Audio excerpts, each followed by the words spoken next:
আওয়ামী লীগ তো নির্বাচনে ভয় পাচ্ছে না, মানুষকে জিম্মি করে সরকারের পতন ঘটানো যায় না। সাইফুজ্জামান শিখরের কাছে আসি, অনেক পয়েন্ট আমরা একসাথে তার কাছ থেকে পেলাম। আমি প্রশ্ন করতে চাই না, আপনি যদি তার উত্তরগুলি দেন, এবং একই সাথে ফখরুল ইমাম অনেকগুলি প্রশ্ন করেছে যে অর্থনৈতিক যে সংকটে আওয়ামী লীগ আছে তা থেকে আসলে উত্তরণ আপনাদের পক্ষে সম্ভব। আপনার অনেক ধন্যবাদ, সহ আলোচক দুজনকে ধন্যবাদ। আপনার মাধ্যমে যারা আমাদের আলোচনা শুনছেন তাদের সকলকে আমি আমার পক্ষ থেকে ধন্যবাদ জানাচ্ছি। আমি ফখরুল ইসলাম সাহেবের কয়েকটা কথা দিয়ে শুরু করি।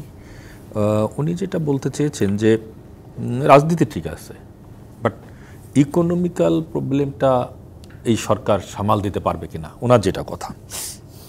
তো আমরা না পারবেন কিনা, জাস্ট আপনার মনে একটা চ্যালেঞ্জ মনে হয়েছে।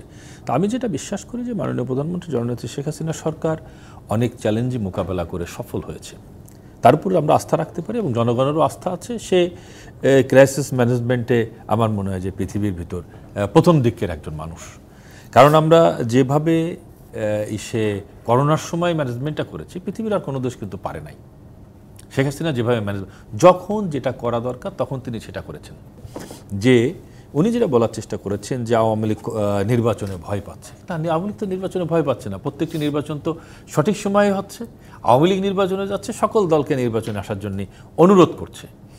এখন আমার যেটা কথা সেটা হচ্ছে গিয়ে আন্দোলনে ব্যর্থ হওয়ার কারণেই আজকে প্রশ্ন উঠেছে যে বিএনপির নেতৃত্ব ওনার ভাষ্যমতে পুনর্বিন্যাসী হোক, নতুন নেতৃত্বই আনা হোক, বা পুরাতন নেতৃত্ব চেঞ্জ করা হোক, যেটাই হোক, যে তারাই মনে করে যে তারা আন্দোলনে ব্যর্থ হয়েছে।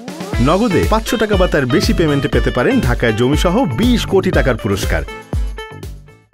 তো জনগণ যখন যে রাষ্ট্রীয় অবকাঠামোর মধ্যে ভালো থাকবে, নিশ্চিন্তে থাকবে, তখন তারা কোনো আন্দোলনে যাবে না, সেই আন্দোলন সফল হওয়ার কোনো সুযোগ থাকবে না।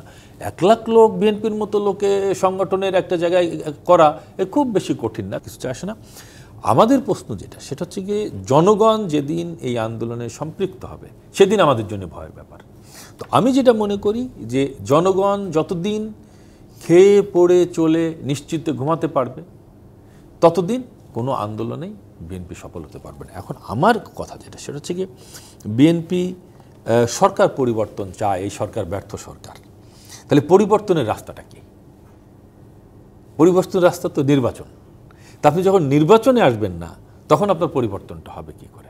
2টা পেট্রোল বোমা মেরে 10 জনকে আগুন দিয়ে হত্যা করে, রাস্তা অবরোধ করে, মানুষকে জিম্মি করে তো আসলে সরকারের পতন ঘটানো যায় না।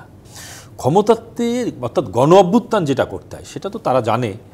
96 সালের 15 ফেব্রুয়ারি নির্বাচনের 1 মাসের মাথায় গণ অভ্যুত্থানের মধ্য দিয়ে তাদের পতন হয়েছে। সুতরাং গণ অভ্যুত্থান কীভাবে সৃষ্টি করতে হয়, আওয়ামী লীগ জনগণকে সম্পৃক্ত করে সেটা করেছে। তা সেই ক্যাপাসিটি বিএনপির আছে বলে আমার মনে নেই। আর সবচেয়ে বড় জিনিসটা যে জনগণকে তো ভাবতে হবে যে এই সরকারের পতন ঘটাতে হবে। জনগণ যদি না ভাবে, জনগণ যদি মনে করে যে না এই সরকারের অধীনেই আমরা, শেখ হাসিনার বিকল্প কে? তাদের নেতৃত্ব কে? তাদের তো একটা নেতৃত্ব সামনে আনতে হবে। নেতৃত্বকে তার মানে আপনি বলছেন যে জনগণকে আপনারা শুধু ভয় পান, অন্য কারোর কাছে? অবশ্যই আমাদের সকল জবাবদিহিতা জনগণের কাছে, আমাদের ভয়টা জনগণের কাছে, আমাদের ভালোবাসাটা জনগণের। জনগণ যেদিন মনে করবে যে এই সরকারের অধীনে তারা ভালো নেই, সেদিন আমরা বিদায় নেব।